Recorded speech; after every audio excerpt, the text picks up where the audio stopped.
시와 찬송과 신령한 노래들로 서로 화답하며 너희의 마음으로 주께 노래하며 찬송하며 범사의 우리 주 예수 그리스도의 이름으로 항상 아버지 하나님께 감사하며 그리스도를 경외함으로 피차 복종하라. 아멘. 은혜와 사랑이 많으신 하나님, 지난 한 해를 지켜주시고 2021년 마지막 주일 예배로 주님 앞에 나왔습니다.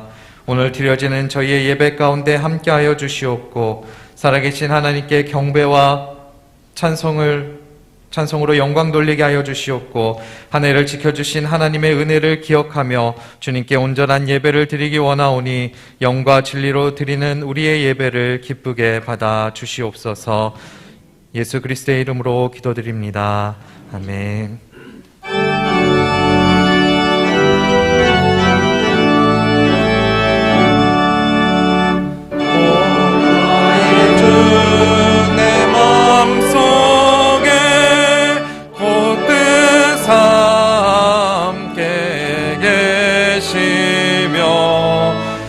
큰 사랑 베푸시사 늘 동행하여 주소서. 아멘.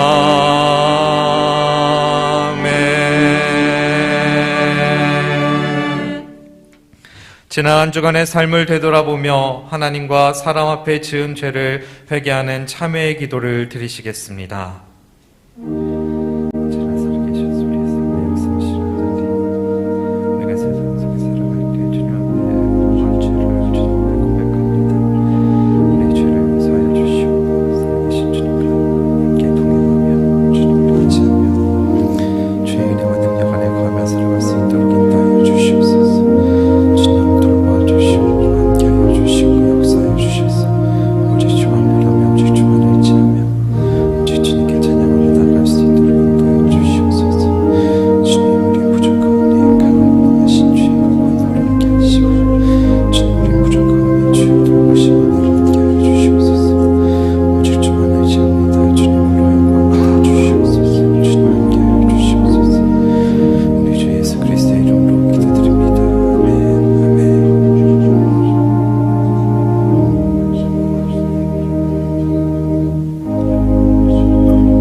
그들이 듣고 혹시 각각 그 악한 길에서 돌아오리라. 그리하면 내가 그들의 악행으로 말미암아 그들에게 재앙을 내리려 하던 뜻을 돌이키리라.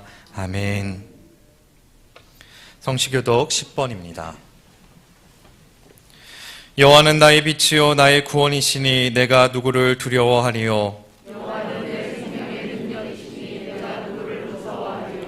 나의 대적 나의 원수된 행악자가 내 살을 먹으려고 내게로 왔다가 실족하여 넘어졌도다. 군대가 나를 대적하여 진칠지라도 내 마음이 두렵지 아니하며 전쟁이 일어나 나를 치려할지라도 내가 오히려 안연하리로다. 내가 여호와께 청하였던 한 가지 일 곧 그것을 구하리니 곧 나로 내 생전에 여호와의 집에 거하여 여호와의 아름다움을 amman하며 그의 전에서 사모하게 하실 것이라. 여호와께서 환난 날에 나를 그 초막 속에 비밀히 지키시고 그 장막 은밀한 곳에 나를 숨기시며 바위에 높이 두시리로다. 이제 내 머리가 나를 두른 내 원수 위에 들리리니 내가 그 장막에서 즐거운 제사를 드리겠고 노래하여 여호와를 찬송하리로다. 아멘. 전능하사 천지를 만드신 하나님 아버지를 내가 믿사오며 그 외아들 우리 주 예수 그리스도를 믿사오니 이는 성령으로 잉태하사 동정녀 마리아에게서 나시고 본디오 빌라도에게 고난을 받으사 십자가에 못 박혀 죽으시고 장사한 지 사흘 만에 죽은 자 가운데서 다시 살아나시며 하늘에 오르사 전능하신 하나님 우편에 앉아 계시다가 저리로서 산자와 죽은 자를 심판하러 오시리라. 성령을 믿사오며 거룩한 공예와 성도가 서로 교통하는 것과 죄를 사하여 주시는 것과 몸이 다시 사는 것과 영원히 사는 것을 믿사옵나이다. 아멘.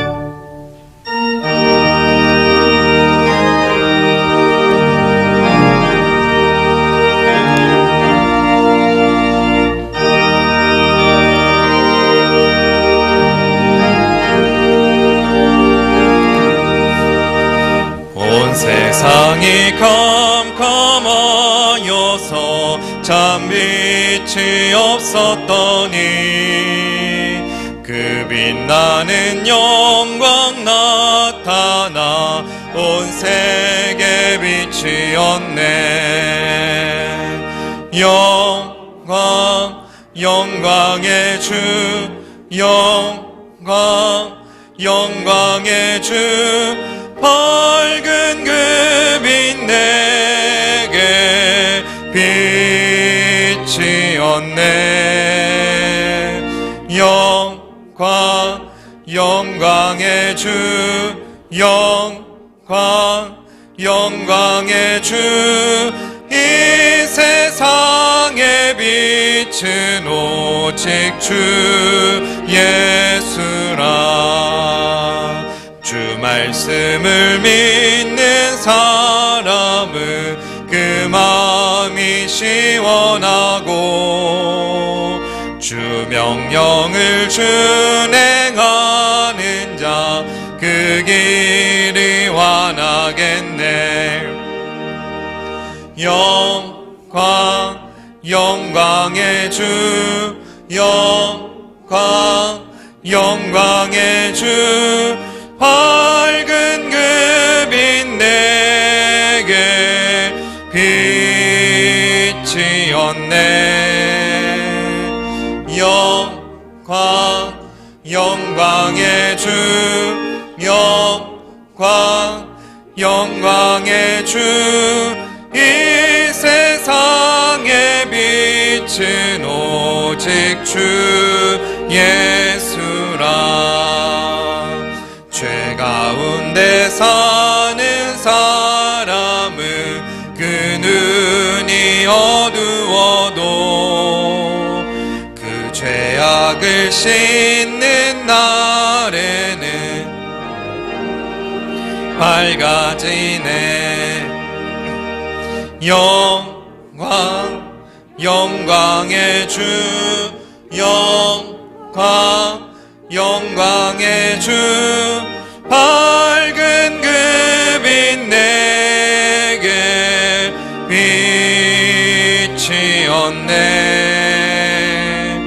영광 영광의 주 영광 영광의 주 이 세상의 빛은 오직 주 예수라.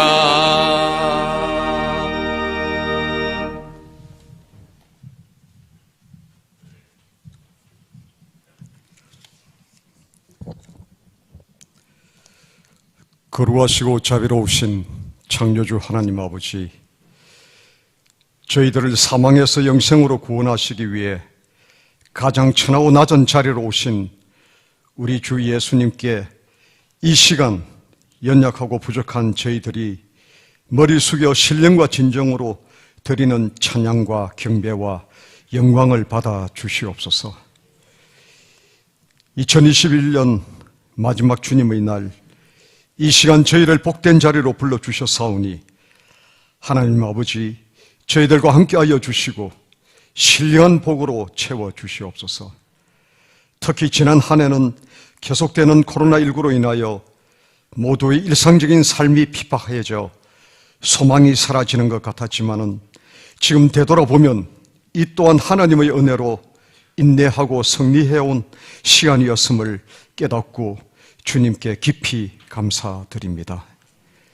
이 모든 힘든 상황이 언제 끝날지는 모르겠지만은 주님께서 지금까지 인도하신 것처럼 계속하여 저에게 힘과 소망을 주시옵소서. 어떤 상황에서나 주님만 바라보며 살아가는 넉넉한 믿음의 자녀가 되게 하여 주시옵소서. 코로나와 싸우고 있는 많은 의료진들과 행정공무원들에게 지혜와 힘을 더해 주셔서 하루속히 코로나 사태가 진정되게 하여 주시옵소서. 저희 개봉교회를 사랑해 주시는 하나님 아버지, 우리 교회를 든든한 반석 위에 견고히 세워주신 주님의 은혜에 감사드립니다. 지난 1년 동안 주님의 일을 위하여 헌신 봉사한 손길들을 위로해 주시고 또한 새해에도 맡은 자리에서 헌신하는 일꾼들에게 지혜와 용기를 주셔서 각 기관들이 더욱 부흥하게 하여 주시옵소서. 질병과 경제적인 문제 등 여러 고통 중에 있는 성도들에게는 치유의 역사가 일어나게 하여 주시고 용기와 힘, 소망을 더해 주시고, 또한 연단 중에 있는 성도들에게는 끝까지 참아내는 인내를 주시옵소서. 또한 우리 교회가 계속하여 예수 그리스도의 사랑과 구원을 전파하며 성도들 마음속에 기쁨과 소망이 넘치게 하여 주시옵소서. 믿지 않은 일들을 품을 수 있는 교회, 기도의 불이 꺼지지 않는 교회, 국내 선교와 해외 선교 열기가 식어지지 않는 교회, 말씀으로 충만한 교회, 성김으로 드려지는 교회, 이웃을 돌보는 교회가 되게 하여 주시옵소서. 새해에는 우리 모두가 더 분발하여 많은 생명을 전도하여 이 예배당을 가득 채워 경배와 찬양이 넘쳐나게 축복하여 주시옵소서. 역사의 주관자 되시는 하나님 아버지, 이 나라 이 민족을 위해서 기도드립니다. 또한 세계 평화를 위해서 기도드립니다. 정치, 경제, 사회, 외교, 안보 등이 안정되고 발전될 수 있도록 은혜 내려주시고, 또한 북한 선교의 문도 활짝 다시 열릴 수 있도록 주님께서 인도하여 주시옵소서. 내년 3월에는 대통령 선거가 있습니다. 이 나라에 꼭 필요한 인물을 허락하여 주시고 예수님의 사랑으로 포용하며 국민을 존중하고 무엇보다도 하나님을 두려워하고 섬기는 그런 인물을 세워 주시옵소서. 이제 단위에 세우신 우리 담임 목사님의 말씀이 선포될 때에 주님의 말씀이 힘있게 증거되게 하시어 예배에 참여한 우리 모두가 은혜 받는 귀한 시간 되게 하여 주시옵소서. 그리고 또한 담임 목사님을 영적으로나 육적으로나 늘 강건케 하여 주시옵소서. 이 시간 예배를 위하여 봉사하는 가브리엘 성가대와 교회학교 교사 및 안내위원, 헌금위원, 찬양 봉사자 등의 귀한 손길들 위에도 복을 내려 주시옵소서. 저희를 구원하시려 가장 낮고 천한 구유에 태어나셔서 십자가에 달려 돌아가셨다가 사흘 만에 부활하신 우리 주 예수 그리스도의 이름으로 감사하며 기도드리옵나이다. 아멘.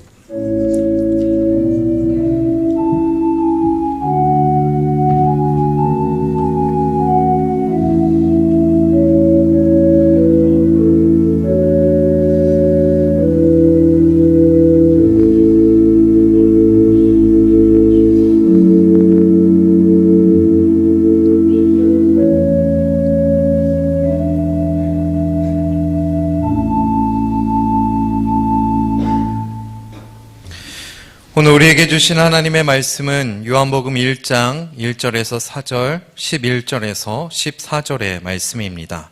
신약성경 142쪽에 있습니다. 태초에 말씀이 계시니라. 이 말씀이 하나님과 함께 계셨으니 이 말씀은 곧 하나님이시니라. 그가 태초에 하나님과 함께 계셨고 만물이 그로 말미암아 지은 바 되었으니 지은 것이 하나도 그가 없이는 된 것이 없느니라. 그 안에 생명이 있었으니 이 생명은 사람들의 빛이라. 자기 땅에 오매 자기 백성이 영접지 아니하였으나 영접하는 자 곧 그 이름을 믿는 자들에게는 하나님의 자녀가 되는 권세를 주셨으니 이는 혈통으로나 육정으로나 사람의 뜻으로 나지 아니하고 오직 하나님께로서 난 자들이니라. 말씀이 육신이 되어 우리 가운데 거하심에 우리가 그의 영광을 보니 아버지의 독생자의 영광이요 은혜와 진리가 충만하더라. 아멘.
복된 주일 아침 하나님께서 여러분들에게 말씀으로 은혜 주시기를 축원합니다.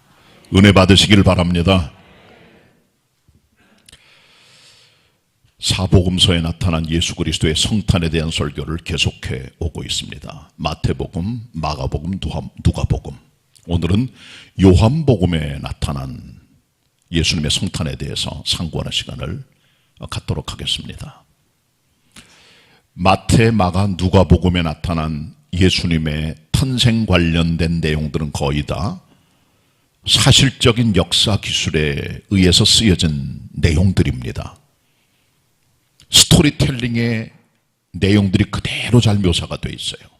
근데 반면에 요한복음은 신학적이며 영적인 의미가 담겨져 있는 탄생에 대한 기록입니다. 아주 독특합니다. 그렇기 때문에 우리는 마태, 마가, 누가복음이 보지 못했던 새로운 시각, 그리고 이 모든 것들을 종합하는 시각에서 말씀하는 그리스도의 성탄의 의미를 이 본문을 통해 볼 수가 있는 것입니다. 본문 내용이 그렇게 긴 건 아닙니다. 1절로 18까지의 말씀은 그리스도의 성탄에 대한 영적 의미들을 담겨주고 있는데요. 이것은 특별히 예수 그리스도의 하나님 되심에 액센트를 두고 있습니다. 그리스도 예수는 사람이 아니라 하나님이셨다는 것입니다. 그분은 완벽한 사람 맞습니다. 그러나 완벽하신 하나님, 베레데우스 트루가십니다. 인간이시지만 완벽한 하나님이세요.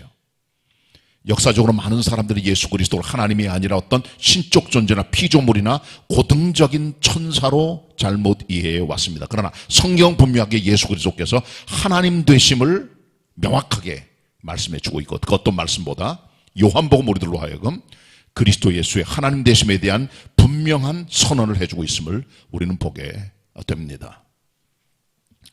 자, 먼저 우리 본문의 내용 가운데 조금 독특한 개념 하나를 봅니다. 그 내용은 바로 말씀이라고 하는 그런 개념입니다. 본문에 보시면 태초에 말씀이 계시니라 그렇게 말씀해주고 있어요. 이 말씀이라고 하는 개념은 사도 요한이 기도하면서 영적으로 채택해서 만든 헬라적인 개념입니다. 원래 기독교적인 용어는 아니에요. 유다 사람이 가지고 있던 히브리적인 어떤 개념이 아니라 헬라인들이 가지고 있던 하나의 철학적 개념인데, 이것을 가지고 들어와 당시 살고 있던 많은 유대인들이나 아니면 헬라인들에게 접근하는 방법으로 이 용어를 채택한 것입니다. 용어 사용이 정말 중요합니다. 그래서 태초에 말씀이 계셨다는 이유로 계속 말씀이란 말이 반복이 되고 있습니다. 이 말의 원래 헬라 원어는 로고스란 개념입니다. 우리들에겐 생소하죠. 그러나 당시 유다 사람이나 헬라 사람들에게 로고스란 개념은 아주 생소한 개념은 아니었습니다. 특별히 유대인들을 보면은 다발이라고 하는 말을 그들이 사용을 해요. 다발이란 말은 말 혹은 행위란 말인데, 히브리서 119장을 중심으로 시편 119장 중심으로 기록된 내용들을 여러분 보시면은 그 안에 하나님 말씀이 단독적으로 인격적으로 행동하는 그런 기록들이 나옵니다. 하나님 말씀이 어떤 글자가 아니라 살아있어 사람을 움직이는 대단히 중요한 독립적 개체임을 보여줘요. 우리는 여기서 말씀이 가지고 있는 어떤 인격성의 가능성을 보게 되는 거죠. 이 다바르란 말이 고대 70인역에서 헬라말로 번역을 할 때 로고스란 말로 번역이 됐고, 요한복음을 쓴 사도 요한은 이 말씀이란 말을 로고스란 말로 원어에 기록을 했습니다. 로고스란 말을 제일 처음 쓴 사람은 헤라클리토스라고 하는 사람이에요. 이 사람은 BC 5세기경 에베소에 살았던 헬라 철학자입니다. 이 사람은 특별히 로고스라고 하는 개념에 집착을 하면서 발전을 시켜왔는데요. 로고스가 대체 뭐냐? 로고스는 변치 않는 세계에 있는 어떤 불변의 법칙을 말한다는 겁니다. 이분은 이런 얘기를 했습니다. 사람이 강물에 몸을 담그면, 그리고 몸을 씻으면 그게 목욕이고, 두 번째 들어가서 두 번째 씻는 것도 목욕이 맞는데, 첫 번째 목욕했던 그 강물하고 내가 두 번째 목욕한 강물은 다른 물이기 때문에 그 두 종류의 목욕은 다른 목욕이라는 거예요. 그 말은 인생과 역사는 자꾸 바뀌어간다는 거죠. 그래서 많은 사람이 물어봤어요. 이 헤라클리투스에게. 그렇다면 세상의 모든 게 변한다면 역사는 혼돈과 무질서밖에 없지 않겠냐 그랬더니 이분이 대답하길, 그렇지만 이 같은 무질서와 혼돈을 막아줄 수 있는 어떤 이성적인 법칙이 있다는 거예요. 불변하는. 이게 로고스라고 하는 겁니다. 그리고 이분은 이 로고스를 점점 발전시켜 신적 능력이나 때때로 신이라고도 얘기를 했습니다. 이것을 발전시킨 사람이 스토아 철학자들, 그리고 플라톤이라는 사람입니다. 이 사람들은 이 로고스를 신적 능력이나 신적 개념으로 이해를 하면서 역사와 우주를 움직이는 불변하는 법칙이라고 얘기를 했습니다. 그러니까 헬라 사람들에게 로고스라고 하는 이 개념은 대단히 익숙한 그런 개념이었던 것이죠. 그들에게 예수 그리스도라고 하는 성경에 나오는 주님의 말씀을 증거하는 일이 쉽진 않았기 때문에 하나님의 사람이었던 사도 요한은 본문 요한복음 1장 1절로 14절의 말씀을 통해 말씀이라고 하는 말을 쓰고 있죠. 이 말씀이란 번역의 원래 의미가 로고스란 말입니다. 우리나라 말로 로고스란 말을 쓸 수가 없어서 말씀이란 말을 사용을 했어요. 번역할 때. 영어 성경도 워드라고 되어 있습니다. 말씀으로 많이 번역이 되어 있습니다. 그러나 이 원래 개념은 헬라 철학에서 비롯된 로고스라는 개념입니다. 로고스는 하나님은 아니지만은 영적 세계를 움직이는 세계의 불변하는 법칙이나 이성의 법칙을 말할 때 사용했던 것이죠. 이것이 사도 요한에게는 헬라 문화권에 있는 사람들에게 그리스도를 이해시키는데 가장 손쉬운 용법이었음을 우리는 발견하게 된 것입니다. 아주 탁월한 선택과 용어의 선택이라고 생각을 합니다. 이 같은 것을 우리가 이해를 하면서 이 본문을 풀어가야 됩니다. 자, 본문 1절로 4절까지 말씀을 한번 같이 합독하도록 하겠습니다. 함께 읽습니다. 요한복음 1장 1절로 4절 말씀 시작. 태초에 말씀이 계시니라. 이 말씀이 하나님과 함께 계셨으니 이 말씀은 곧 하나님이시니라. 그가 태초에 하나님과 함께 계셨고 만물이 그로 말미암아 지은 바 되었으니 지은 것이 하나도 그가 없이는 된 것이 없느니라. 그 안에 생명이 있었으니 이 생명은 사람들의 빛이라. 아멘. 여기 나타난 로고스는 예수 그리스도에 대한 헬라적 용어입니다. 그렇게 우리가 이해를 하고 들어가셔야 돼요. 태초의 말씀 곧 로고스가 있었다고 말합니다. 어디 좀 비슷한 말씀이 기억나지 않으세요? 창세기 1장 1절입니다. 태초에 하나님이 천지를 창조하시니라. 우리가 아주 익숙한 개념입니다. 이 말씀은 로고스이신 예수 그리스도께서 역사 이전부터 계셨던 선제적 하나님이심을 나타내고 있습니다. 오래전부터 계신, 영원 전부터 계신 태초 이전에 선제하셨던 하나님의 모습이죠. 바로 예수 그리스도 로고스 되신 하나님은 알파와 오메가와 처음과 나중, 시작과 끝, 그리고 역사를 움직이신 분임을 보여주고 있다는 것이죠. 자, 그 다음에 이 말씀이 하나님과 함께 계셨다 그랬어요. 이 말씀이 하나님과 함께 계셨다. 그렇다면 말씀과 하나님의 관계는 아주 밀접한 관계입니다. 아주 들어붙어 있는 관계예요. 연합된 관계예요. 함께 계셨다. 근데 이 말씀을 통해 알 수 있는 것은 로고스와 하나님은 분리가 되어 있어요. 로고스이신 말씀과 하나님께서 함께 계셨다는 말은 두 분이 있었다는 걸 보여줘요. 하나님께서는 성부 하나님도 계시고 성자 하나님도 계시고 성령 하나님 계시지만 성령 하나님은 이 본문에는 나와 있지는 않습니다. 왜? 이 본문의 포커스는 로고스이신 그리스도 예수의 하나님 되심을 보여주고 있는 것이죠. 함께 계셨다는 말은 성부 하나님과 예수 그리스도의 동등성을 나타내는 겁니다. 두 인격이에요. 삼위일체 가장 기본의 이해는 하나님께서는 세 인격으로 존재하신다는 겁니다. 성부 하나님, 성자 예수 그리스도, 성령 하나님 각기 다른 인격이었어요. 그렇다면 하나님께서는 세 분입니까? 그러면 우리는 삼신론, 다신론에 빠지게 되면 그것은 이단으로 들어갑니다. 그 다음 말씀이 중요해요. 이 말씀은 곧 하나님이시니라. 그 말은 말씀이신 로고스 그리스도 예수께서 하나님과 같은 분이라 그 말이에요. 여기서 우리는 삼위 되신 하나님, 세 인격 하나님께서는 one God, 한 하나님이심을 보게 되는 거죠. 하나님께서는 세 인격으로 존재하시지만 하나님의 존재 방식은 한 분이라는 겁니다. 그래서 여기서 우리가 트리니티가 나오게 되는 거예요. 트리는 트라이, 셋, 유니티는 하나, 연합입니다. 세 분이 함께 계시지만 또 연합해 한 분이라는 거예요.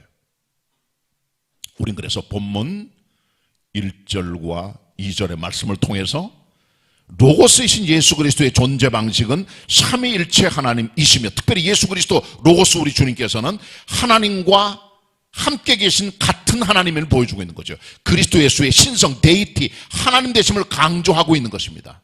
이 말씀은 예수 그리스도께서 하나님이 아니라고 믿는 수많은 이단들에게 철퇴를 가는 하나님의 우주적인 대선언입니다. 이 땅에 오신 그리스도 예수께서 바로 하나님이시라는 거예요. 이걸 강조하고 있습니다. 자, 그런데 이 하나님께서는 또한 3절에 보시면 창조자세요. 이 말씀이 모든 만물을 창조했고 지어진 모든 것들이 그가 없이는 된 것이 없다고 말씀합니다. 로고스이신 예수 그리스도는 창조자입니다. 전능자예요. 모든 힘이 거기 들어있어요. 그리고 그 다음에 4절 말씀에 그 안에 생명이 있었다. 이 생명은 사람들의 빛이라고 말씀해 줍니다. 로고스이신 예수 그리스도는 생명이십니다. 이 생명은 단순히 육신의 생명이 아니에요. 제임스 보이스 목사는 이 본문을 주의하면서 로고스 대신 예수 그리스도는 단순히 우리들에게 육신의 생명이 아니라 영적 생명을 주는 분이라고 그는 얘기를 했습니다. 영적 생명은 두 가지가 있어요. 하나는 부활의 주님이 주는 새로운 생명입니다. 우리는 영적으로 허물과 죄로 죽은 존재들이지요. 에베소 2장 1절 말씀. 그러나 그리스도 예수께서 오셔서 생명을 주심으로 살아나게 하세요. 영적으로. 그러니까 여기서 말씀하는 생명은 우리들에게 주시는 생명을 살려내는 영적 생명입니다. 아울러 이것은 또한 영원한 생명, 이터널 라이프입니다. 우리의 생명은 불멸하는, 영원히 가는 영적 생명이라고 말씀하는 것이죠. 어떤 영생이란 것은 시간의 제한이 없는 거예요. 무한대적인 하나님의 영적 시간의 개념입니다. 우린 거기 살아가게 된다는 거죠. 그래서 그리스도 예수를 믿는 자들에게는 하나님께서는 영생을 주신다는 말씀하셨습니다. 이터널 라이프입니다. 우리가 믿고 있는 사도행전의 마지막 8번째 신앙 고백도 영생을 믿습니다. 영원히 사는 것을 믿습니다. 라는 것을 끝나게 되죠. 여기가 바로 우리의 영적 생명의 종착역입니다. 영생입니다. 불교에서 일반적으로 무한대적 개념의 우주적 시간을 얘기를 해요. 그래서 그들이 만들어낸 게 뭐냐? 겁이라는 개념입니다. 일겁, 억겁 그런 말이죠. 대체 겁이 대체 뭘까요? 일겁. 어떤 비구승 하나가 부처에게 물었어요. 선생님, 일겁이 대체 얼마나 긴 시간입니까? 부처 대답합니다. 여기 쇠로 되어 있는 성이 있는데 그 높이와 길이와 넓이가 각각 1유순이다. 1유순은 8km 정도가 되는 불교의 하나의 도량형의 개념이에요. 가로 세로 깊이가 8km 되는 큰 쇠로 된 이 성 안에다가 겨자씨를 겨자씨 눈에도 거의 안 보이는 거예요. 그걸 꽉 채웠어요. 그리고 100년의 겨자씨를 하나씩 꺼집어내요. 그래서 그게 다 달아 없어질 때까지가 일겁인데 그 일겁이란 말은 그보다 더 긴 개념이다 라고 대답을 했어요. 다른 비구가 또 물었어요. 일겁이 대체 뭡니까? 그랬더니 비슷한 대답을 했어요. 여기 큰 돌산이 있는데 이 돌산은 역시 사방이 1유순이다. 8km다. 이 돌산에 솜털 하나가 와서 100년에 한 번씩 그것도 솜털이 내려와 이 바위를 닳게 해서 닳아 없어질 때까지가 7이다. 그리고 겁은 훨씬 큰 개념이라고 말했어요.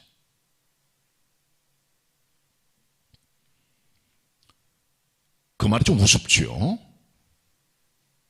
사실 겨자씨 하나를 100년에 한 번씩 꺼내서 던져버려 없어질 때까지, 거의 무한대적 개념 아니에요? 솜털이 내려와 돌산을 닳아 없어질 때까지, 그것도 무한대적 개념이죠. 그러나 숫자입니다. 100년이란 말이 있어요. 그리고 8kg라는 개념이 있습니다. 그 말은 언젠가는 소멸되고 마는 유한적 개념이죠. 불교에서 말한다는 겁이란 개념은 결국 영생은 아니에요. 굉장히 긴 우주적인 무한대의 시간이지만 그러나 그것은 제한된 어떤 개념입니다. 영생은 아닙니다. 영생을 갈망하는 사람들, 장생불사를 갈망했지만 그렇게 된 사람은 아무도 없습니다. 영생은 하나님이 주시는 영원한 생명입니다. 이것이 그리스도 안에 있다는 거죠. 사도 요한은 로고스라고 하는 헬라 철학에 젖어 있는 사람들에게 그리스도 예수를 소개하기 위하여 1절로 4절의 말씀을 통하여 그 로고스가 바로 천지를 창조하시고 성부 하나님과 함께 계시고 하나님과 같은 하나님이신 창조주이신 생명의 주님이신 사람들의 빛이신 그리스도이심을 말씀해주고 있는 것이죠. 자, 그런데 이 본문만 봐가지고는 예수 그리스도의 성탄, 성육신의 개념이 들어오지 않아요. 그래서 하나님의 종 사도 요한은 1절로 14절까지 말씀을 통해 로고스 개념을 설명하다가 이것은 서론입니다. 그리스도의. 본격적으로 14절로 18절에서 그 로고스가 바로 그리스도이심을 실체를 드러내고 있는 거예요. 본격적으로. 말씀이, 그 로고스가 육신이 되셨다. 우리 가운데 거하셨다. 영광의 주님이시다. 은혜와 진리가 충만하다. 하나님 품에 계신 독생하신 하나님이 나타내신 그리스도 예수, 그분이 은혜와 진리다 라고 14절로 18절에서 요약해주고 있는 겁니다. 로고스란 개념은 사실은 약간은 희미한 개념입니다. 기독교적 예수 그리스도를 설명하기에는 대단히 부족한 함량 2% 미달된 그런 개념이에요. 그러나 이제 본격적으로 하나님의 사람 사도 요한은 14절 이하에서 로고스가 그리스도이심을 성육신의 그리스도의 모습을 통해 아주 정확하게 드러내고 있다는 것입니다. 헬라 철학자들이 로고스를 통해 신적 존재에 접근하길 갈망했지만 접근 못했습니다. 플라톤이 이런 얘기를 했어요. 그는 최고의 철학자 지성입니다. 헬라 철학을 대성한 사람이에요. 때가 되면 신으로부터 로고스가 임하게 될 것이다. 그가 오면 모든 진리를 밝혀주고 모든 비밀을 드러내게 될 것이다 말했죠. 그가 말한 로고스는 어떤 신적 존재입니다. 그는 보지 못했어요. 개념 속으로 생각만 한 거예요. 그가 기대했던 로고스, 헬라 철학에는 없었습니다. 결국 그 로고스는 사도 요한의 말씀대로 그리스도 예수 안에 실체가 밝혀졌다는 거죠. 알지 못하는 신적 존재가 아니에요. 분명하게 나타난 성육신하신 하나님 그리스도 예수인 것입니다.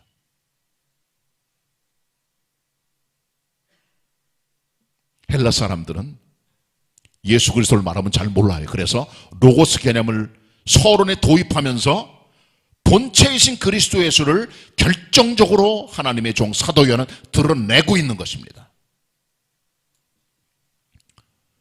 존 밀턴 그레고리라고 하는 1800년대 미국의 교육학자가 여러 해 동안 학생들을 가르치면서 7가지 교육 법칙을 발견해냈습니다.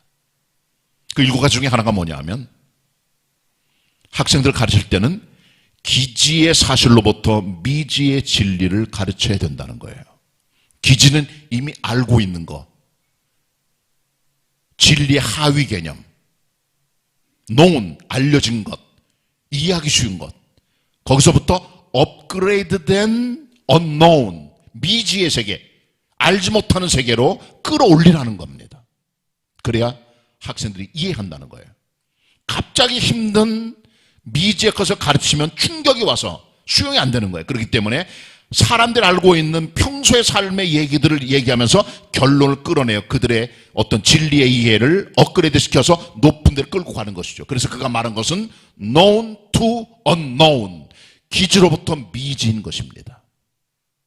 예수님도 그렇게 가르치셨어요. 사람들이 이해를 못하니까. 그래서 예수님께서는 비유를 많이 쓰셨어요. 최고의 교수이십니다, 예수님께서. 요한복음 4장을 보세요.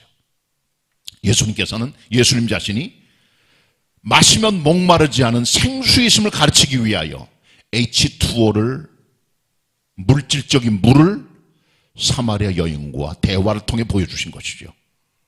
사람들이 몰라 예수님의 생명의 물인지. 그래서 물 한 잔 달라. 물을 드리죠. 내가 주는 물 마시면 영원히 목마르지 않다. 그게 무슨 물입니까? 제게도 주세요. 내가 생수다. 리빙 워터.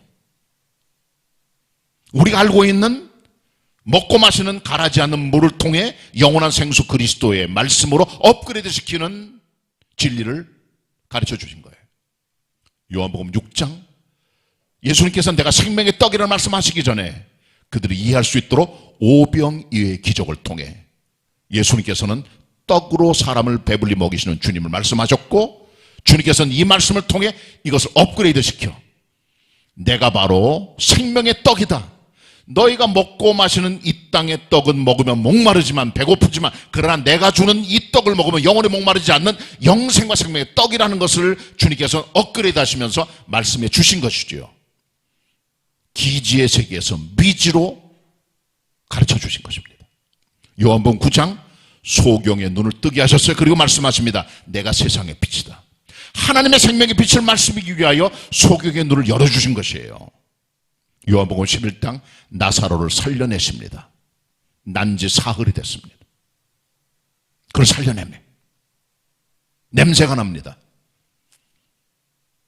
말씀으로 살려 나사로 나오라, 살아납니다. 우리 주님께서는 살려낸 나사로 보시고 나는 부활이요 생명이다, 영원한 생명을 주리라 라고 말씀하시면서 이 땅의 생명을 뛰어넘어 영생을 주시는 주님의 말씀을 증거해주고 있는 것이죠. 기지로부터 미지로 업그레이드 시켜 주신 것입니다. 이게 주님의 방식이에요. 그러니까 사도 요한은 헬라 사람들이 이해하지 못하는 그리스도 예수의 성육신의 말씀을 로고스란 개념을 통해 먼저 주입을 시키고 이해하도록 만들고 깨닫도록 만들고 토양을 만들고 준비를 시키고 그 위에 본체이신 그리스도 예수의 말씀의 핵심을 증거하며 말미암아 그 로고스가 주님 되심을 이제 본격적으로 나타내고 드러내시는 계시의 말씀을 하고 있다는 겁니다. 14절 보겠습니다. 여기 기독교 성탄의 본질이 있습니다. 같이 보겠습니다. 10절 함께 읽습니다. 시작. 말씀이 육신이 되어 우리 가운데 거하심에 우리가 그 영광을 보니 아버지의 독생자의 영광이요 은혜와 진리가 충만하더라. 로고스이신 예수 그리스도, 그분 하나님이십니다. 육신의 몸을 입으셨어요. 우리는 이것을 말할 때 인카네이션이라고 합니다. 라틴 말의 인, 까로, 합해지 말 인이라 말은 인투, 까로는 육체를 말해요. 우리의 몸으로 들어오셨다고 말해요. 다른 말은 화육, 수육, 성육신, 화육, 수육, 다양한 모습을 씁니다. 사람의 몸으로 들어오셨다는 거죠. 여기서 육신을 입으시고 우리 가운데 거하셨다는 이 말이 대단히 중요해요. 이 땅에 하나님께서, 예수 그리스도께서 보금자리를 만드셨다는 겁니다. 그래서 여기 나오는 사람 중에 거했다는, 우리 가운데 거했다는 이 거한다는 말의 의미는 장막을 쳤다며 집을 지셨다는 거예요. 이 땅에다가. 이 말의 원래 의미는 첫 성막을 친다는 원어에서 왔는데요. 구약 이스라엘 백성들이 광야 생활 40년 동안에 하나님의 성막을 만들어 하나님의 임재를 통해 거기서 주님께 예배하며 제사를 지냈습니다. 그러니까 이스라엘 백성들의 삶의 센터가 바로 성막이에요. 태버너클이라고 하는 겁니다. 이동식 예배당, 텐트로 만들어진 예배당입니다. 그 장막을 치는 것처럼 예수 그리스도께서 육신을 입고 이 땅에 내려와 이 땅에 집을 지었다는 거예요. 왜 그럼 그렇게 하셨을까요? 우리를 영접할 수 있도록, 우리를 만날 수 있도록. 크신 하나님 우리가 수용 못합니다. 용납이 안 됩니다. 받을 수 없습니다. 어떤 멋진 예배당도 하나님을 수용할 수가 없어요. 왜? 하나님의 발등상 밑에 있기 때문에. 어떤 것도 하나님 수용 못합니다. 그래서 하나님께서는 직접 이 땅에 오셔서 그리스도 예수의 장막을 치신 거죠. 누구나 다 영접할 수 있도록. 왜 오셨을까요? 하나님께서는 인간 생명의 가치를 천하보다 소중하게 여기시는 것이죠. 그 때문에 오신 거예요. 지금 이 시대는 생명경시의 시대입니다. 전쟁하면 시체가 질벽에 나가 떨어집니다. 생명 하나의 가치가 없어져 버려요. 코로나 팬데믹, 사람 죽어나갑니다.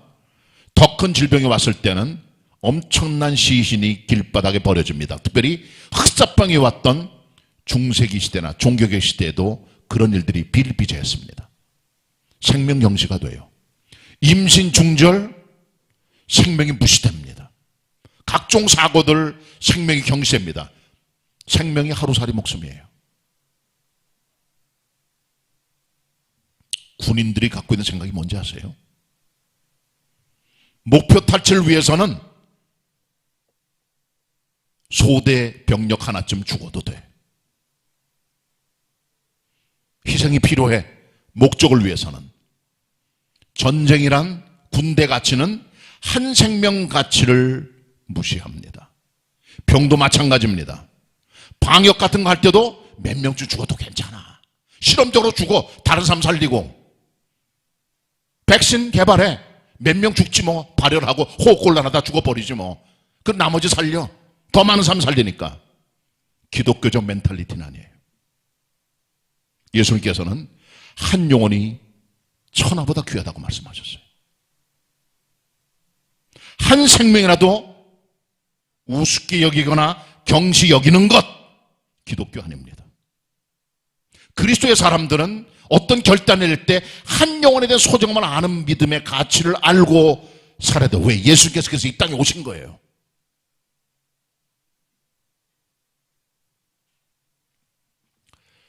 예수님의 성탄은 여기서 이제 종결 짓게 됩니다. 마테마가 누가는 예수님의 성탄을 사실 기술적인 입장에서 그대로 그들이 본 기적과 이사들 다 기록을 했어요. 말씀 속에. 요한복음은 이 모든 것들의 결정판입니다. 태초에 계신 창조주 하나님 로고스 예수 그리스도, 그분이 이 땅에 오셨다.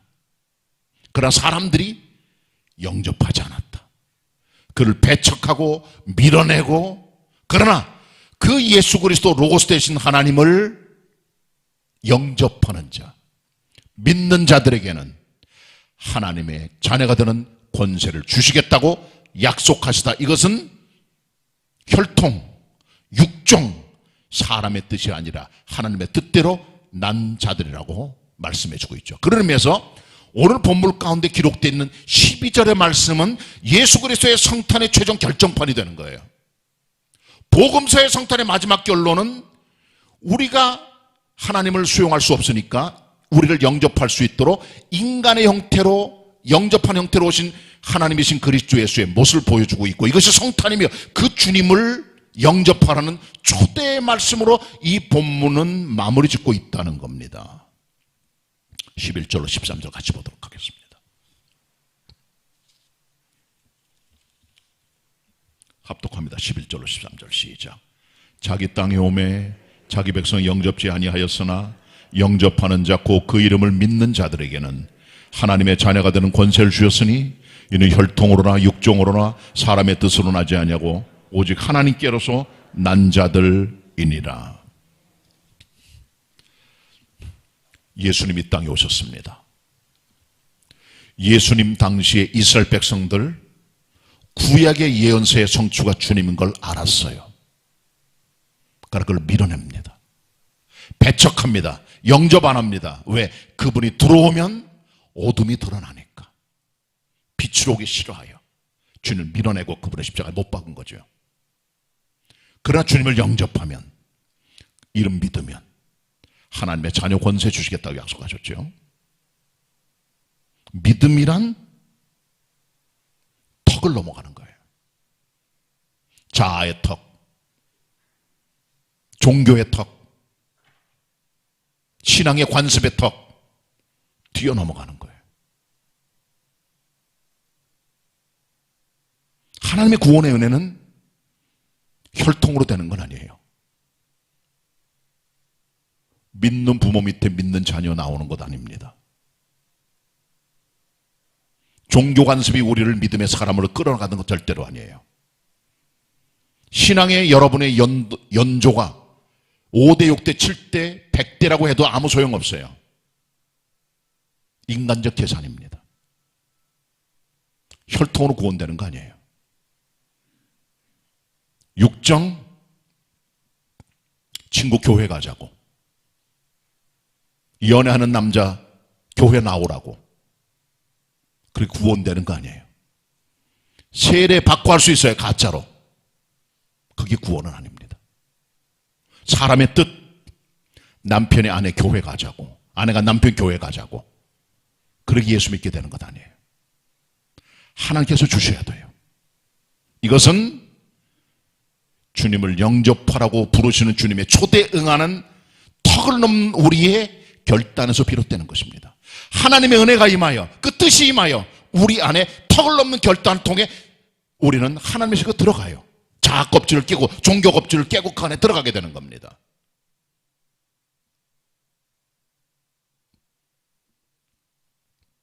이어령 씨라고 한국 최고의 석학지성, 이대 교수도 지내셨고 문화부 장관 지냈고 남부러울 게 없는 하나님의 선택받은 사람 이어령 씨, 진짜 선택받았습니다. 딸이 있었어요. 평소에 사랑을 주지 못했어요. 미국 갔습니다. 이혼합니다. 남편하고 맞질 않아서.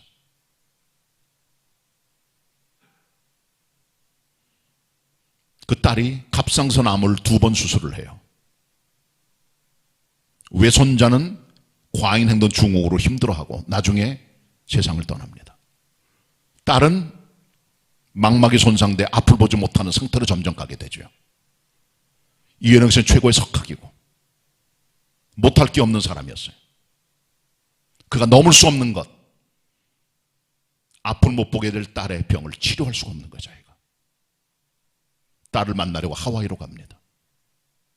예배당에 들어갑니다. 그리고 신과 흥정을 해요. 신이시여, 하나님이 없어요. 그분에게는 그냥 신적 존재니까 신이시여, 내 딸의 아름다운 자연을 보지 못하게 시력을 잃게 되었습니다. 딸에게 해준 게 없고 저는 딸을 위해 해줄 게 아무것도 없습니다. 무력합니다. 신이 살아계신다면 딸의 병을 고쳐주십시오. 그러면 저는 신의 종이 되겠나이다. 이분이 기도하고 아차했대요. 진짜 낫게 되면 나는 예수 믿는 거 아니야. 근데 딸이 났어요. 그는 결단을 했습니다. 최고의 지성이 딸의 병을 고칠 수 없다는 이 무력함을 하나님께 깨닫고 믿음으로 들어가 2007년 7월 25일 무릎 꿇고 눈물 흘리며 세례받게 됐죠. 이분이 쓴 책이 바로 지성에서 영성으로란 그런 책입니다. 우리는 한 번은 신앙의 턱을 넘어가셔야 돼요. 이것은 혈통이 아닙니다. 아버지가 예수 믿는 분이라고 자녀가 믿는 건 절대로 아니에요. 그것은 가정교육을 통해 성령 역사한 한 열매일 뿐이지 태어난다는 그 아이가 바로 하나님의 종이 되는 건 절대로 아닙니다. 혈통은 구원이 아닙니다. 육종도 아니에요. 사람의 뜻도 아닙니다. 하나님께서 역사하여 마음의 감동을 주어 성령의 역사로 이성의 턱, 지성의 턱, 고집의 턱, 자아의 턱 깨어 부수고 주님을 영접해 모셔드리는 결단과 믿음의 있음을 기억해야 되는 겁니다. 그래서 성경은 조건을 걸어요. 사람들이 다 주님을 밀어내고 배척하고, 하지만 영접하는 그 사람들, 웰컴하는 분 예수 그리스도를 와달라고, 그분을 여러분 삶에 초대하는 사람, 그분을 믿는 사람에게 자녀들은 권세를 주신 거예요.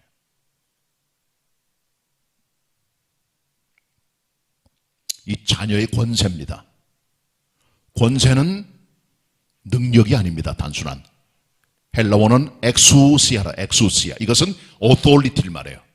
하나님의 권세, 하나님의 능력과 주의가 함께 가는 하나님의 자녀의 강력한 힘이라는 거죠.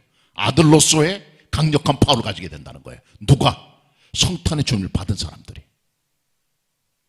한 번은 나폴레옹 황제가 군인들이 있는 캠프를 순시하게 되었는데, 말을 타고 다니다가 문서 하나를 보려고 잠깐 고삐를 늦췄더니 말이 뛰는 거예요. 떨어지게 생겼습니다. 다치게 되잖아요. 근위대원이 있었는데 누구도 구경만 하고 있지 달라들지 않는데 하살 하나 막 달려오더니 몇 초 사이에 말을 진정시키고 고삐를 잡고 황제를 구했어요. 황제가 말해서 내려오면서 그 하사에게 딱 말했습니다. 어이, 자네가 대장일세. 말 한마디에 그냥. 하사가 말합니다. 황제폐하, 대장이라니 무슨 대장입니까? 그랬더니 자네가 근위대 대장이 앞으로. 대장이랑 다 옆에 서 있었는데 아무도 안 했지만 이 사람이 살려준 거예요. 낙마로부터 황제를 건져준 거예요. 그리고 이 사람이 황제 참모들만 모이는 막사로 걸어 들어갑니다. 하사 계급장을 떼고. 이상한 사람이 들어와 있는 거 보고 옆에 있는 별자리들이 그걸 보고 말합니다. 자네 누구야? 여기 왜 있어? 그랬더니 저 근위대 대장입니다. 자네가 무슨 근위대 대장이야? 다른 사람인데. 누구 권유로 됐어? 그랬더니 황제 폐하 명령입니다. 위의 권세가 그런 힘을 주는 거예요. 정로에 가면 국민대학이라고 있어요. 국민대학이 알려지지 않은 옛날 시절에 박 대통령이 리무진 타고 다 지나가다 보니까 학교가 하나 있더래요. 아주 낡은. 저건 뭐야? 그랬더니 대학입니다. 저게 뭐야? 바꿔. 그 국민대학이 생겼다 그래. 이게 권세자의 파워예요. 한번 박 대통령이 지나가다가 어떤 군인을 딱 보는 순간 자네 아직 대령이야? 한마디 딱 했대. 그랬더니 그 다음에 별로 진급했대요. 너무 지나치게 알아보신 거죠, 대통령을. 권세가 그런 겁니다. 우리의 권세는 나폴레옹이나 대통령이 준 게 아닙니다. 하나님의 권세입니다. 그 권세를 우리를 하나님께서 하나님의 자녀 삼으신 거예요. 이건 조건절입니다. 다 주님을 배척하고 밀어내고 모셔드리지 않아도 영접하는 사람들, 그 사람들, 주님을 믿는 그 사람들에게 하나님의 자녀들은 권세를 주시겠다고 약속하신 것이죠. 성탄과 성육신, 동방박사 얘기, 요셉과 마리아 얘기, 여관 얘기, 별의 얘기, 구유 얘기, 천사와 목자들 얘기. 여러분 무슨 상관이 있어요? 이 본문은 모든 성탄과 성육신의 메시지를 결론 내립니다. 그분을 영접하라고, 모셔드리라고, 믿으라고, 하나님의 자녀가 되라고. 그게 바로 성탄이 마이 스토리, 내 얘기가 되고 마이 송, 내 간증이 되는 거예요. 한번 따라해 보시기 바랍니다. 예수 그리스도는 하나님이십니다. 믿는 자는 하나님의 자녀입니다. 믿으십니까? 믿으십니까? 성탄의 주님, 내 주님 모시고 살아가는 성도 되시기 바랍니다. 기도하십시다. 주님, 많은 사람이 주님을 밀어내고 배척하지만 영접하는 자, 곧 그 이름 믿는 자들에게는 하나님의 자녀들은 권세를 주시겠다고 약속하셨습니다. 성탄의 주님 붙들고 믿음으로 살게 하옵소서. 하나님의 자녀 삼으신 예수 그리스도의 이름으로 기도드립니다. 아멘.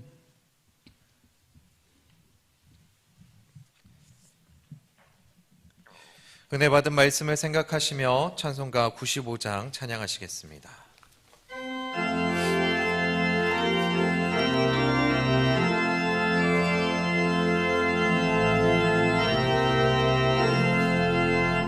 온 세상이 어두워 캄캄하나 이 세상에 비친 예수, 주 예수의 영광이 햇빛 같아 이 세상에 비친 예수, 이 빛으로 다 나오라.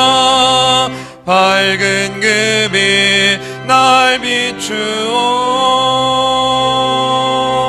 어둡던 눈 곧 밝았도다. 이 세상에 비친 예수, 주 예수를 믿으면 어둠 없네. 이 세상에 비친 예수, 그 말씀을 따라서 살아가리. 이 세상에 비친 예수, 이 빛으로 다 나오라. 밝은 그 빛 날 비춰주어 어둡던 눈 곧 밝았도다. 이 세상에 비친 예수, 죄 가운데 눈 멀어 사는 자여 이 세상에 비친 예수, 주 이름을 믿으며 눈 밝으리. 이 세상에 비친 예수, 이 빛으로 다 나오라. 밝은 그 빛 날 비춰주어 어둡던 눈 곧 밝았도다.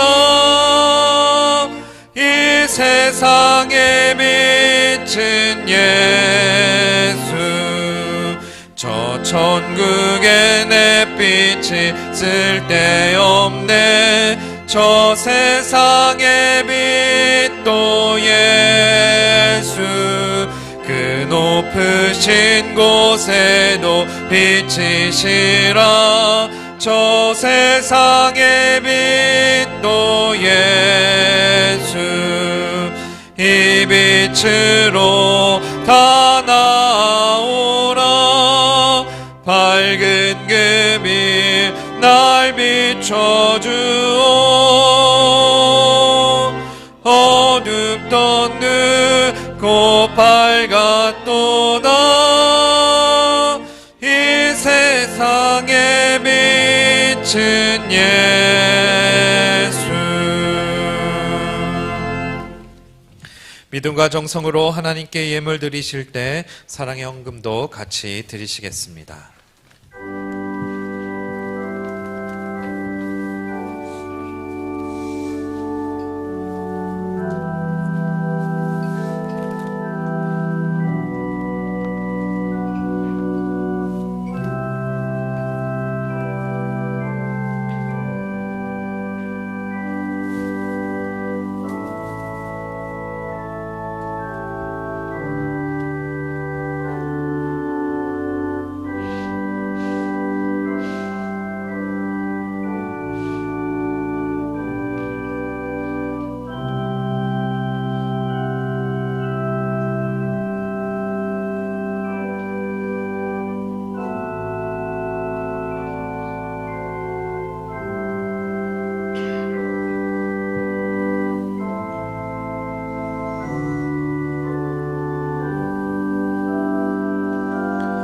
다 같이 일어나셔서 봉헌 찬송하시겠습니다.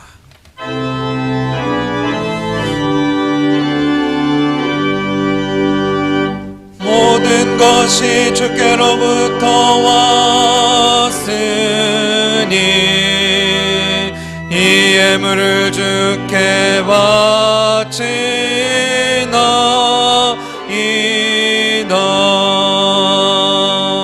아멘.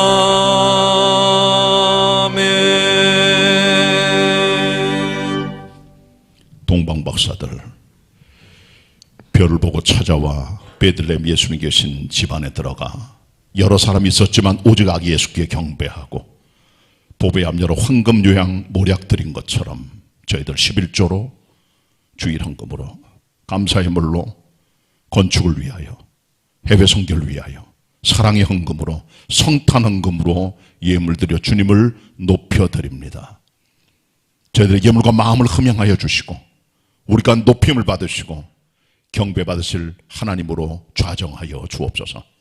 성도들에게 축복의 근원 되신 주님이시여 저들의 삶에 찾아오셔서 저들의 가정과 경제와 사업과 모든 일에 하나님의 은총을 풍부하게 부어 주시옵소서. 예수님의 이름으로 기도드립니다. 아멘. 옆에 지체들 같이 우리 인사하기 전에 성탄 인사 한번 어제 안 넘어 계시니까요. 메리 크리스마스 성탄의 복 많이 받으세요. 옆사 인사 나누시기 바랍니다. 예. 교회 소식 전하겠습니다. 오늘 송구영신 예배 빼고는 2021년도 마지막 주일 예배가 되겠습니다. 오늘 다음 예배인 3부 예배 시간에는 은퇴 추대식이 진행이 되고요. 그 다음 오늘 오후 3시에는 중예배실에서 졸업 예배가 약식으로 진행되면서 온라인 실시간 생방송도 중계가 됩니다. 동참해 주시길 바랍니다. 그리고 사회적 거리두기는 다음 주까지 이 상태가 그냥 갑니다. 어떻게 될지 모르겠습니다. 일단 다음 주일은 지금 예배처럼 그대로 모이는 숫자라든가 교회 인원은 299명까지 모이니까 편히 다 오시면 되고요. 교회 학교도 마찬가지입니다. 그대로 진행되게 되겠습니다. 그리고 오늘 여러분 주보사에 성경 통독 카드를 넣어드렸습니다. 받으셨죠? 성경 읽기 열심히 하시고 드렸으니까 읽고 연말에 내시면 저희가 작은 선물도 드리도록 하겠습니다. 그리고 이번 주간 새벽 기도회 그냥 계속되고요. 수요예배도 그냥 드립니다. 그리고 금요일은 송구영신 예배를 드립니다. 12월 31일 두 번 드립니다. 저녁 9시 그리고 10시 반. 9시는 주로 2교구 중심 멀리 계신 분들, 그리고 10시 반 예배는 1교구 중심 예배 드리시는데 또 알아서 들으시면 되겠습니다. 오셔서 새해 기도로 말씀과 예배로 열어가시길 여러분 되시길 바라고요. 오실 때는 새해 말씀 카드도 이렇게 다 만들어 놨습니다. 오실 때 드리도록 할 테니까 말씀 갖고 새해를 열어가 여러분 되시면 좋겠습니다. 그리고 다음 주일은 신년 축하 주일입니다.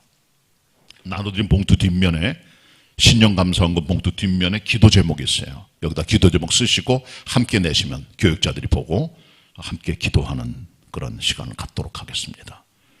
그리고 다음 주 월화수 3일 동안은 신년 특세로 진행을 합니다. 기도로 새해를 열어간 여러분 되시길 바랍니다. 1월달 교행선 주보를 여러분 잘 보시고 참고하시면 되겠습니다. 그리고 사업체나 직장시만 원하는 분들은 담임 목사에게 알려주시길 바라고요. 다음 주에는 3예배 끝나고 신년 재직회로 모입니다. 그리고 교회 달력 나왔으니까 필요한 분들은 가져가시면 되겠고요. 성경 통독하신 분들은 올해 통독하신 분들 작은 선물 나눠드리니까 받아가시면 되겠습니다. 사랑현금은 오늘까지, 이삭주기 정거통은 다음 달까지라도 내시면은 함께 모아서 해외 선교회에서 드리도록 하겠습니다. 그리고 소년무 지휘하던 김다솜 선생이 오늘 보러 사임하게 되겠고요. 그 다음에 시어머님 돌아가신 김양숙 권사님 좀 늦게 알아서 문상을 하지 못했는데 잠깐 일어나 주시기 바랍니다. 성가들. 김양숙 권사님, 시어머님 돌아가셔서 장례를 마쳤고 예배 끝나고 잠시 담임 목사실로 오시면 좋겠고요. 인사하고 앉아주시기 바랍니다. 위에서 기도해 주시기 바랍니다. 이사하신 가정들이 있습니다. 그리고 최병문 목사님 앞으로. 최 목사님 그동안에 우리 교회에서 12년 동안 가장 어려운 때 목회를 위해서 애를 썼어요. 성전 건축 이전부터 성전 건축 그리고 코로나까지 견디면서 지내왔는데 이제 12년 동안 최장수 부목사님 사역을 마치고 교회를 사임하게 되었습니다. 위해서 기도해 주시고 격려해 주시길 바라고, 여러분 박수로 여러분의 사랑을 보내주시기 바랍니다. 고맙습니다. 고맙습니다. 수고 많이 하셨습니다. 고맙습니다. 감사드립니다. 들어가 주시길 바라고요. 교회학교 교사들을 위해서 수천만 원, 이 안에 임명장도 있습니다. 교사당 하나씩 부서별로 가져가시면 되겠습니다. 요만큼 교회 소식 전하겠습니다. 복된 연말 새해 맞이한 여러분 되시길 바라고요. 송구영 예배 때 좀 열심히 오셔서 기도 힘써 주시길 바랍니다. 금주 찬양 저들밖에 한밤중에.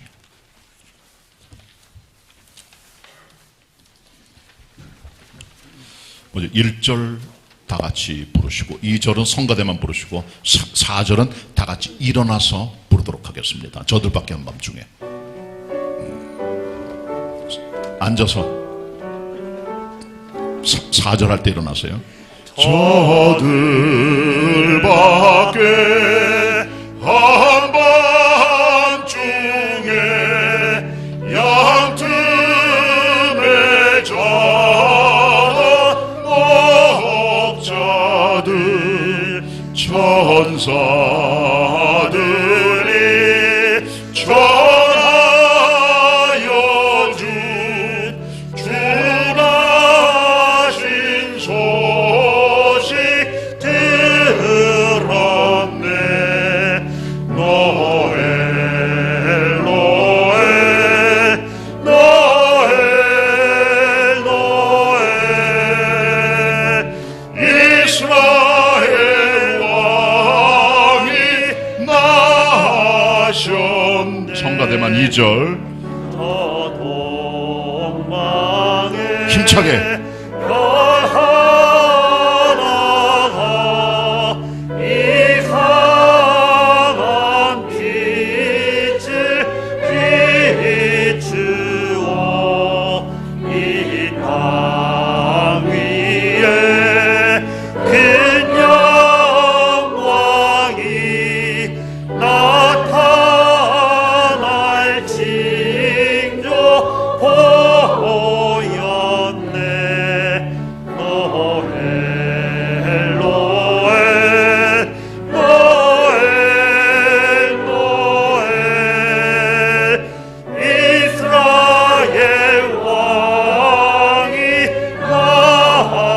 일어나서 부릅니다. 4절입니다. 동방박사 세 사람이 새하기 보고 절하고 그 몸에 합다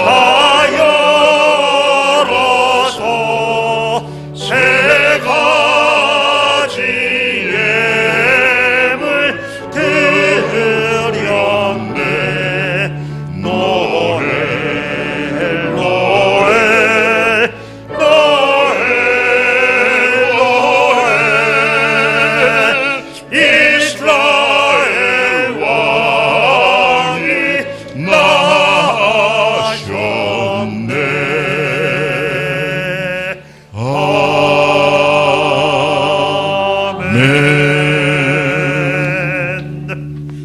지금은 우리가 쉽게 영접할 수 있도록 성육신하셔서 이 땅에 오신 우리 주님 예수 그리스도의 은혜와 성부 하나님 아버지의 독생자 보내신 측량 못할 사랑하심과 성령님의 예수님이 영접해 믿고 살 수 있도록 우리 가운데 믿음 주시고 우리 가운데 역사하심이 하나님의 전에 나오거나 삶의 자리에서 예배하는 성도들을 위해, 흩어진 개봉의 가족들을 위해 영원히 함께 하시옵기를 간절히 축원하옵나이다. 아멘.